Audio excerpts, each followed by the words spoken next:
Hello everyone, welcome to MinseyCrafts. I am Minna and this is my knitting vlog channel.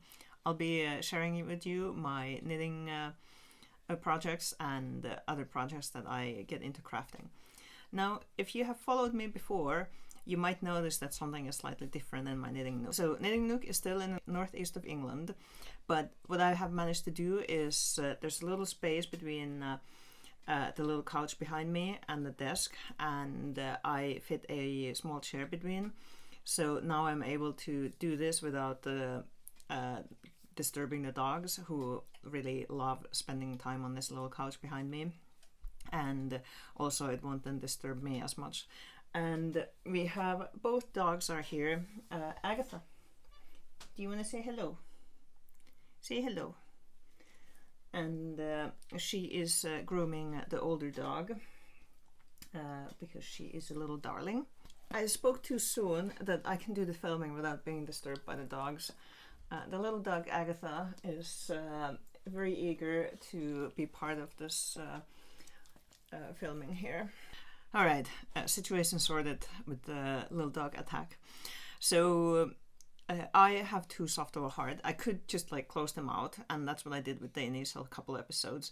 But especially the little dog loves to spend time with me for some reason. I guess I do feed them primarily. And so she just kept scratching at the door. So I think that this is probably a little bit better arrangement for all of us. I would actually really like to do some kind of a little overhaul in the space behind me, setting a proper knitting chair, but I also wouldn't be able to stand the look of devastation on this cute little face. Getting on with the business here, just to remind you that you can now follow me on Instagram on my account MinseyCrafts, where I post daily about our daily dog walk pictures, and also I post the daily knitting update. Don't forget to like and subscribe if you like these videos. And finally, to remind you that I am not sponsored by any of the brands that I'm talking about in here. In today's episode 6, I want to talk about sock blockers first of all.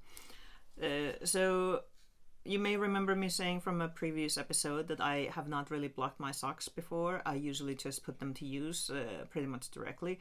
But having watched some other channels and vloggers and podcasts, I kind of feel like I've been shamed into considering, at least. So what I did, I went ahead and I purchased a pair of sock blockers. And these ones I bought on Etsy from a seller called Lar2OK, and so these are say that they're made in Ukraine, and they would ship from United States, but actually these ones shipped from Ukraine because the shipping would have been way too expensive. And they arrived quickly, or reasonably quickly. I think it was like a week and a half or something like this. And so there were no problems or issues. Some small scuffs on them. They didn't arrive like that. It's just because we have a small dog who is very eager to taste things that arrive through the mail slot.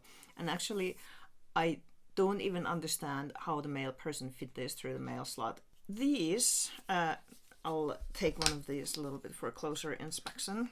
So the reason why I got these specific ones is because you can see you can adjust the size on these. So you can buy sock blockers in like so they come in like set sizes, like you can buy them kind of like a wire hanger kind of material, or wooden sock shapes that are like a single size.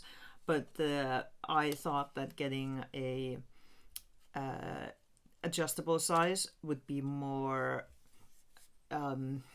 usable. Also takes less space. I am trying to reduce the amount of clutter in my room at the very least, and but so you just easily change the size like that, and to whatever you need, and it's fairly easy and simple, I think. So The other reason why I chose these specific ones was that I thought that in the pictures these looked like a really good, well-made sock blocker. So you can find this on Etsy, online, Amazon I think also sold some. So there's various places you can find sock blockers from. And like I said, so I ordered this from a seller called Lar2OK, and I paid £23.76 for these, plus the shipping then, of course. Going back, I've not used sock blockers before, and something that I didn't even consider before purchasing the wooden ones. I'm quite curious to see how the wood will react with the wet sock on it to dry, because like will there be some warping or something like this? I will report on that later. I do block my other things like lace shawls and sweaters and things like this. So in case you are not familiar with blocking, what it is, it's essentially wetting the garment and then letting it dry into a shape, which is really handy with especially with lace material, because then you can get the pattern really show really nicely, and it kind of evens out the stitches and just makes it look more professional, I suppose.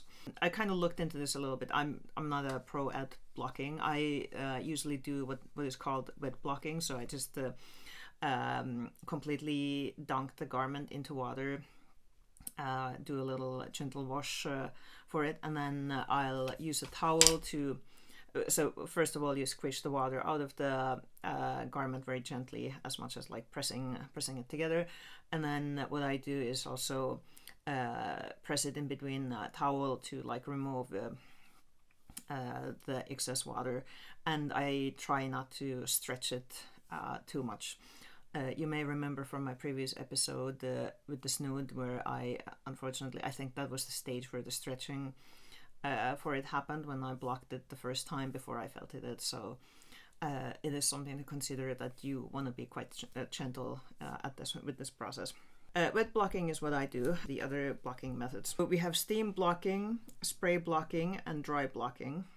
And so moving on with this sock blocker, I have knitted a sock. The second one is on its way. I have it on needles, and let's put this on the blocker here. Here we go. You can see this is a very nice display, obviously for socks as well. And I put the second sock also on the second blocker. Now, these socks I am knitting with Schoppel Zauberball Crazy. This is a German yarn, and you might be familiar with this already.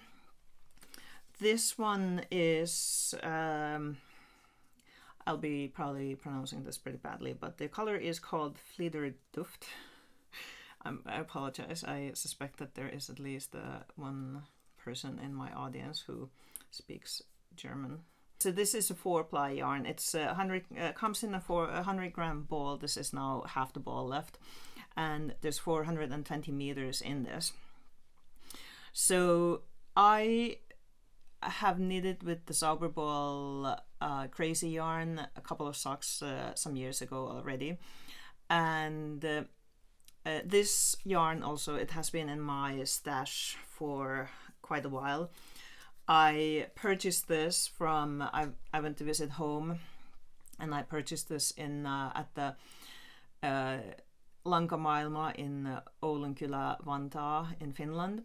Lankamaailma translates to Yarn World, and I'll show you a picture. I went there with my grandmother and my aunt. My aunt was very kind to drive us there, and I think that was a really nice time together with the family. In the picture, I presume that this is towards the end of the visit there, and I do look like I'm a little bit in some kind of a yarn coma or trance. It's a really nice shop, and so if you are ever in Finland, in that area, go and visit. It is just enormous space filled with yarn. It's just absolute heaven. if you love yarn. This yarn is actually, if you can see, it is both variegated and marled. So what that means is variegated means that it is the yarn is dyed with more than one color, and marled means that there are two different color strands of yarn plied together. If we look at this, there's two different color strands in it. If you can see, let me try and this means that each of these strands has been dyed in a variegated manner, and then it's been plied together. Now, one thing about this yarn is, what I've noticed, and I do remember it from before as well, is that there doesn't seem to be any kind of a repeat how it's been dyed. And so, for example, I don't see any kind of like how this sock starts with this kind of a striping. I don't see that anywhere in here, so I've just started with this. So I guess if you are the kind of person who must have matching socks, this is probably not very good yarn for you to use, but that's one of the things that I'm not too bothered by. Now, I do admit that I think this yarn, when you knit it, it does look a little bit busy in my eye, at least.